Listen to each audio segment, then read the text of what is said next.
Kama wewe sio mwanakasi ni ufuate tu YSS huko huko ndani kuna kiti chako huko. Njoo kae kiti kile pale. Ila mwanakasi utaolewa uliyekaa upande wa huko naomba uondoke uje ukae huko. Amina. Amina. Jambo la pili, Mungu anatusaidia leo tuna tukio letu hapa. Amina. Natamani tusikae kae huko nje. Watumishi wa Mungu mnanielewa? Wote tukae huko ndani. Bado nafasi ni kubwa. Watu wasikae huko nje. Tuingie huko ndani. Amina. Tukitoka hapo tarehe 15 tutakuwa na uzinduzi wa video yetu. Amina.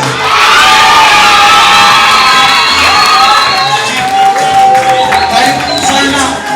Mahali tutawaambia na uzinduzi Mungu amefanya. Amina. Jambo lingine tukitoka hapo, yani bandika bandua wanasemaga Waswahili.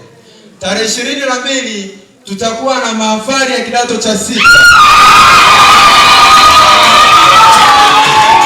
Kwa hiyo tujipange pia kwa ajili ya hilo. Mungu awabariki sana. Kwa muda huu namkaribisha kiongozi wa ibada aendelee na utaratibu. Mungu awabariki sana, mkae na amani. Wageni wetu, Mungu awabariki, mbaki na amani ya Mungu.